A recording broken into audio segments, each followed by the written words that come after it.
Hello, I'm Sharon Collin and you are listening to the ADHD Families Podcast. I am a mum of 3 beautiful boys with ADHD. I love being a mum, but my home life was absolute chaos and the stress of daily life had a terrible effect on my health. My husband had so many horror-filled stories of growing up with ADHD that I decided I wanted to change the experience for my little boys. So I got to work and I systematically changed and streamlined my family's lives to suit the ADHD brain. And now that I have my family on track, I want to help yours. Do you want a life with your beautiful kids that is more functional, fun, and full of joy? Let's explore together the wonderful and sometimes wacky world of raising kids with ADHD. Hello everyone, welcome to the ADHD Families Podcast. I'm so excited to have our wonderful guest here, Mariane. Mariane is a theatre maker turned psychologist whose big, hairy, audacious goal is to see the end of unnecessary human suffering in her lifetime. This mission has been the driving force behind her obsession with all things related to meaningful living and human potential, as can be seen in her research, private clinical practice, and families and teens. She also does executive coaching and speaking work across a wide range of industries, both here in Australia and overseas. For the past 4 years, Mariane and her sister Jenna have been building the Posify Group, an award-winning socially conscious education company, equipping Gen Z with the future skills, mindset and purpose they'll need to thrive in the future world and workforce, and supporting industry leaders to build more inclusive practices that enable them and their people to upgrade their own and their people's impact. A multi-passionate entrepreneur, Mariane loves finding creative ways to scale practical, scientific strategies that make people's lives feel more purposeful and filled with joy. She's proud to be twice exceptionally gifted with ADHD and raising 2 twice exceptionally gifted teens, and is a fierce advocate for neuro-inclusive practices that help others to realise and develop their untapped potential. Welcome, Mariane. Thanks for having me, Sharon. That's so funny hearing that out loud. You can definitely hear the ADHD in there, can't you? Bit of this, bit of that, bit of everything. I tell you what, it's pretty impressive. I just wanted to jump in with one question first. Yeah, go for it. Some of our viewers might not be familiar with the twice exceptionally gifted tag. Can you explain a little bit about what that is? Sure can. And I think it's a really significant one. It's one I'm sort of moving a few conversations on because there's a lot of talk around ADHD and neurodivergence. You know, obviously we have autism, tics and Tourette's and dyslexia, dyspraxia. The twice exceptional is a specific profile where we see that neurodivergence, so brains wired a bit differently in that way, or what we would say in the clinical space of a neurodevelopmental disorder, although I don't like that term, let's say difference. And then also giftedness, which in itself is also a form of neurodivergence. And so what you see with a twice exceptional profile is something, and I'm going to do the psychobabble thing, and I know you don't like this, Sharon, so hold with me, but you might see what we call a spiky profile. And so it's where you've got extraordinary gifts. And when I say gifts, you know, you're talking in that higher percentage. So we tend to say in the top 10%. But then you've got these sort of deficits. And so there's a real gap often between what we'd expect to happen in potential and then what happens in performance. And so I think it's really a significant conversation because there's a lot of the twice exceptionals, I think, as adults who have missed a diagnosis of then the neurodevelopmental difference or neurodivergence. And on the flip side, you know, we know in schools, if you only catch the neurodivergence, sometimes you can miss the gifted. And so, we think in Australia, some research being done around 280,000 young people who are probably twice exceptional. And yet we don't actually have any national guidelines to help identify and support these kids. So a lot of them are just falling through the gaps. And so, you know, my own experience of raising my own 2E kids and seeing, you know, how challenging it can be to find support and services that understand, you know, their unique strengths and struggles has really motivated my work in sort of drawing attention to this particularly unique profile. Oh, thank you so much for that, because I think that's something that doesn't get talked about a lot. Can you tell me a little bit about your ADHD journey? I think the bio said a lot, really, didn't it? So I was, I was identified as gifted as a really young kid, which, like in Australia in particular, it's something that up until recently I shied away from. It's only in doing this work of raising awareness I'm leaning into it. But went through all the accelerator programs, was put into the specific gifted programs and all that jazz. So looking back, I was that typical hyperactive ADHD kid who, woke up at the crack of dawn and filled my day with co-curricular activities. So I did everything under the sun, like really grabbed under my toolkit. Like when I say everything, there's literally not something I haven't tried formally, informally, whatever. And I was lucky because I did really well, but I had a family as well who were really willing and able to make me happen in that way. So I just had such a beautiful childhood and experience in that way. I guess for me, what's that saying?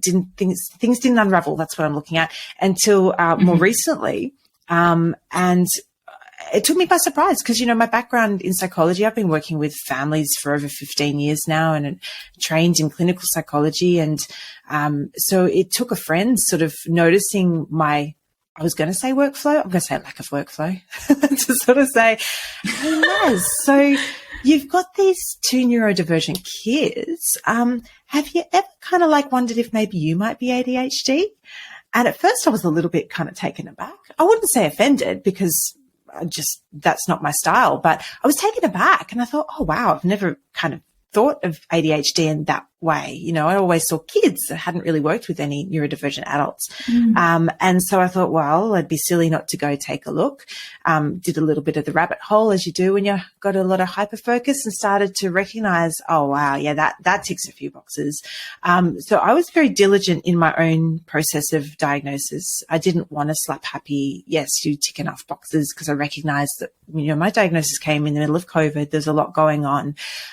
So yeah, it was 3 sessions of assessment with a psychiatrist in Australia, and pretty clear. Turns out I'm the combined types of inattentive and hyperactive. And that diagnosis recognition has done a huge amount for me in terms of my identity piece and helping me understand, the strengths, but also the struggles that I'd been masking for a really long time, and having that sense of effort around the things that I did.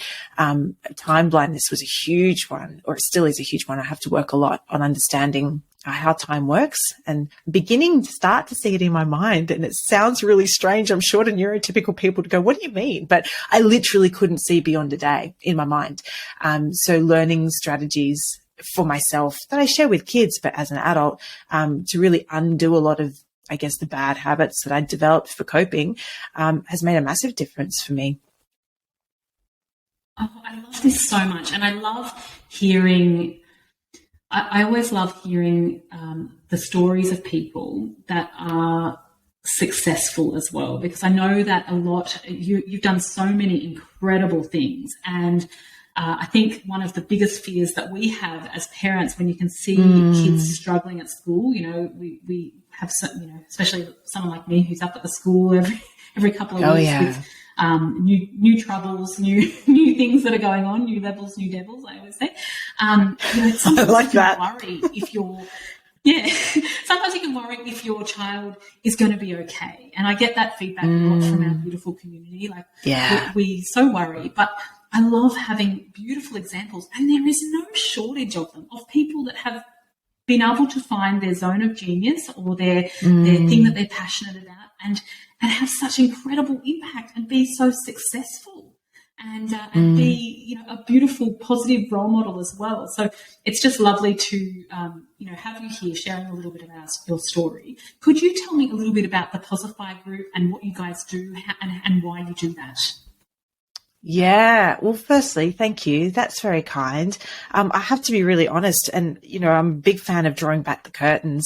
Um, the success doesn't come without struggle, and everyone's definition of success is very different. And so, I certainly don't want to leave listeners with an impression that it's been an easy street, because I don't know that that's necessarily the way for anybody, let alone whether you're neurodivergent or neurotypical. But yeah, it's certainly fun and it's wild. We founded the Posify Group back in 2018, I think, for its current iteration.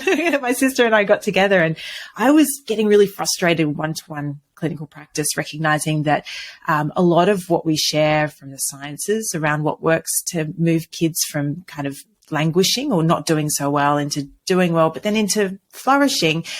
It was working really well one-to-one, and yet we were facing this massive mental illness crisis, and kids were just more and more languishing. And I thought, well, we've got to learn to scale this. Like, how can we take it to the masses and have a greater impact? And my sister at the same time was noticing a lot of struggle happening in the classroom with disengagement, and kids really starting to feel like what they were learning at school was irrelevant and not setting them up to deal with what they were kind of describing as the wicked problems of the world.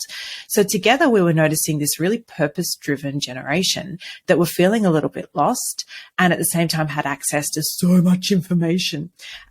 So we got together and kind of started getting curious about what would it look like to put together a platform and a program that combined well-being education. So, what I knew across from psychology with career development and professional development. To really prepare kids to navigate their world today, which is changing so rapidly, but also prepare for, what they were quite worried about, which was their after school, I guess, options and journeys. So yeah, that was the Posify Group. We used to do, we still do, but we were doing face-to-face. We started with face-to-face programs and lots of research and diving into, what was working, what wasn't working along the way as we tested and curated a lot of the content. And COVID struck, which gave us the opportunity to pivot. Jenna, who is also neurodivergent, another twice exceptional, taught herself software development skills literally overnight. And we bootstrapped what's now the Posify Academy. Yeah, I just have oh my gosh, so much awe for that woman. And she was the first one to say, I'm not amazing, rah, rah, rah. But she is amazing. And so we took our content, our curriculum, and we put it online, and we tested and piloted it with over 100 schools across Australia. And as a result, won the world-class Education Top Innovation Challenge. There you go. But Deloitte, it's a big one, isn't it? Deloitte and the World Economic Forum. Yeah. So that was really fun. It gave us a real kickstart, and helped us to see, like the journey behind the scenes of going from startup and what you can do when you really put purpose into motion. So we have a lot of fun over at Posify. We work with kids sort of from 10 right up to the ages of 25 across a trilogy series of programs. And yeah, a lot of what we do is now available digital online with that mission to try and get these important evidence-backed skills and strategies into the hands of kids and families and schools who might not otherwise afford access. And so you're encouraging, that beautiful, inclusive environment, and encouraging kids to think about what they want to do with their futures, as well as encouraging employers to perhaps be a little bit more inclusive or open-minded. Is that what is happening? And how would, say, the average mum and dad that might be listening and might be thinking, oh my God, I just have no idea where to get started. Xavier is going to do when he grows up. He's lacking direction. He's kind of good at lots of things, but I want to make sure that he finds something great to do when he gets out of school that can hold his interest. How would the average mum and dad access something like the Posify Group? Yeah, great question. Well, this is exactly why we built the Academy and why it's currently free for families to jump into. So we like to flip the question instead of, well, what is it that you want to do? We ask the kids and take them through a series of activities that help them to explore this.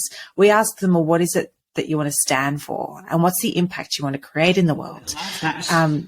Oh, good. Yeah, we find that a lot of people do. And the reason we do that is because the research around purpose, and so really getting clear on, what your unique set of skills, strengths, values, and interests are, thinking about that kind of as your north guiding star, then we know that it doesn't really matter what industry you're in. You can take that sense of purpose and sense of strong self-identity across any project. And I guess the reason we decided to hone in on meaning and purpose is, one, because we know from the research and the stats that we all want meaningful work and living. And that's a trend that I don't think is going to go anytime soon. It's actually a human drive. And then second, in terms of purpose, we talk about transferable skills in the workforce and needing to be able to prepare to, cross different industries and cross different jobs. Back when we started the Posify Group, the stats were, most kids are going to cross 5 different industries and 17 different jobs. So I can tell you moving forward, it's a lot more than that. It's such a changing world and workforce. And there's a need for ongoing learning, right? So in the academy, all of the different exercises that we do are all about helping the kids develop what we call their Posify portfolio.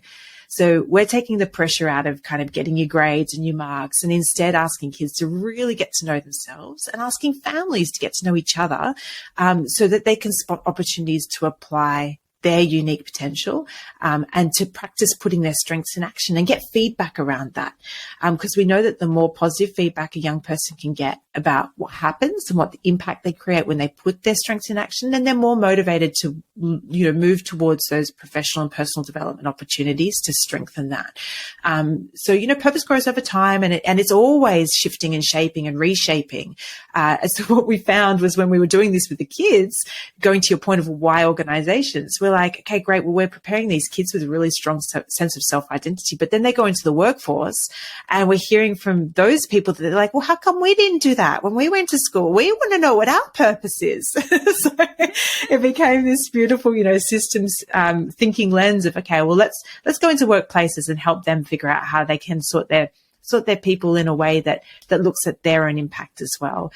So that's why we work across the both. To your point about inclusive, probably by the nature of the fact that Jenna and I are both neurodivergent, we seem to have designed these programs that particularly attract our neurodivergent families.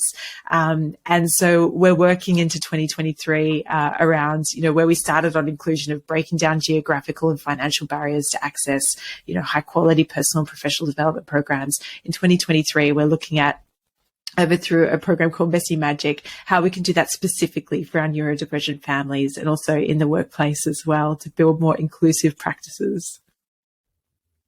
Oh my goodness, I love this so much. And I mean, gone are the days where you would get a job out of school, like our parents' generation, you'd get one job, you'd work your way up in that job and you'd be doing that job till like you retired. As you said, the workplace has changed now. We go into different roles. We chop and change all the time, and so our kids are likely to have lots of careers. And in a way, it's kind of great that you can help the children identify what they're passionate about, what means something to them, so they can stay engaged and go through their working career knowing what things light them up and knowing what things hold their interest. So that they can be successful at it. We know, particularly with the ADHD brain, that it does quite well with things that it's interested in, and especially if they're able to ask questions to keep their brain engaged. How wonderful that you can help teach them that early on in the piece, so that they can know that it's okay to change careers and chop and change till they find their thing too, because they're following what they're passionate about or what lights them up. It's important. Yeah. So and it's a big paradigm shift as well. Yeah.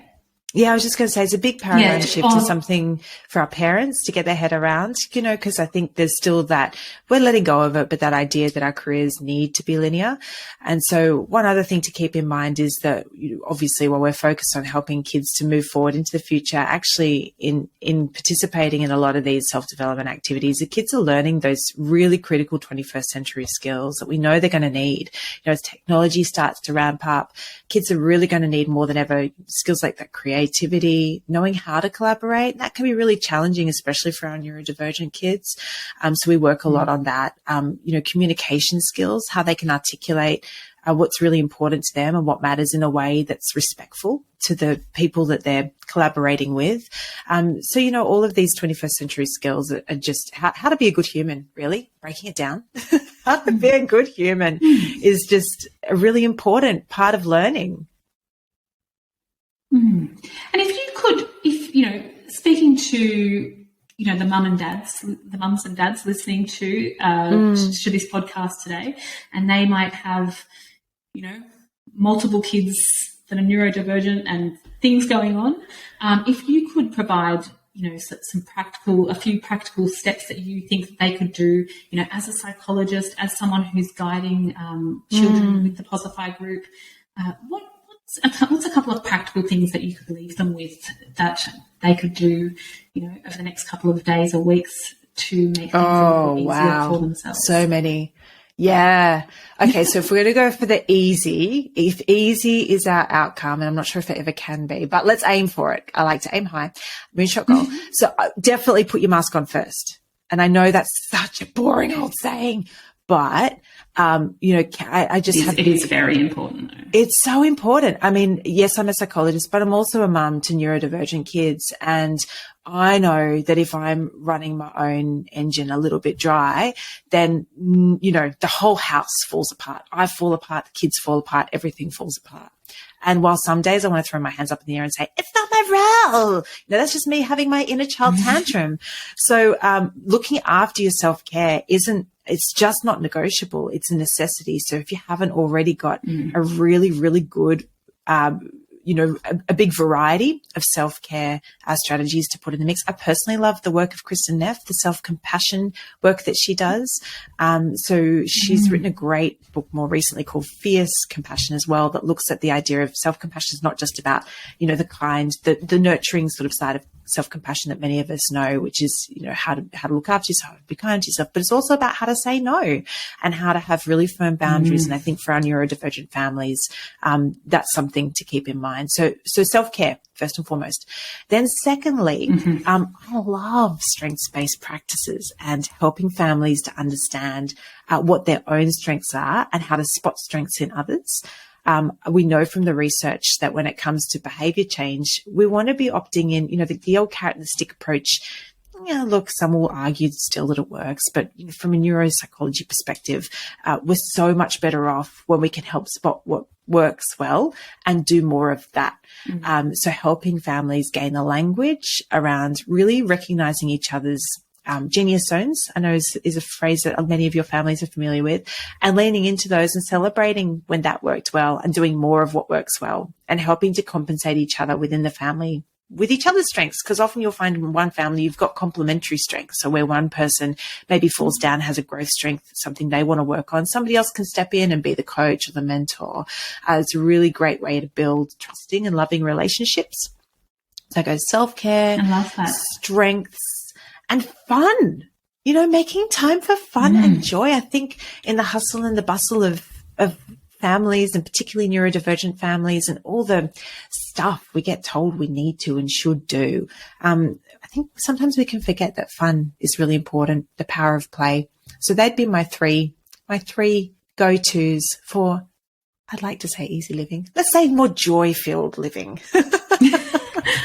I love those. And it's so true. Like sometimes we can get caught up in all the seriousness of our to-do lists and lives and everything. And we forget that we're only here for such a short time. Like we should be laughing and like, you know, not all the time. Sometimes we're crying too, but like we should have more joy, you know, like we need to be able to hear our kids giggle and slow down enough to actually recognize those joyful moments when they appear too. I love all of those steps. That's really, really beautiful advice. Thank you so much for being on the podcast today. I've loved having you on the podcast and hearing what you have to say and what the amazing work that you're doing.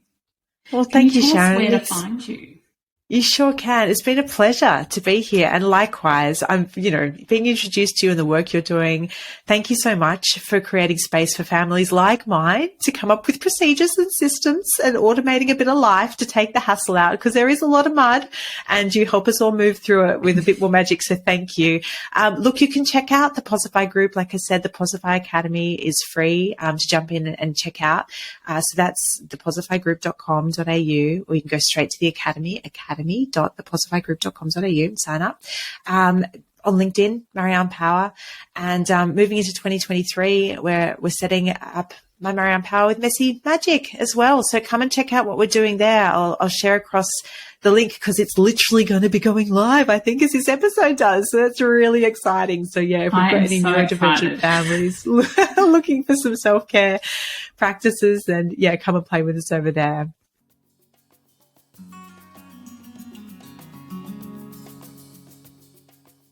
Thank you for listening to this episode of the ADHD Families Podcast.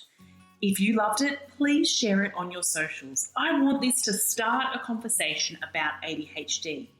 If you want to make this mum do a little happy dance, please leave a review on iTunes. If you would like to know more about what we do, check out thefunctionalfamily.com.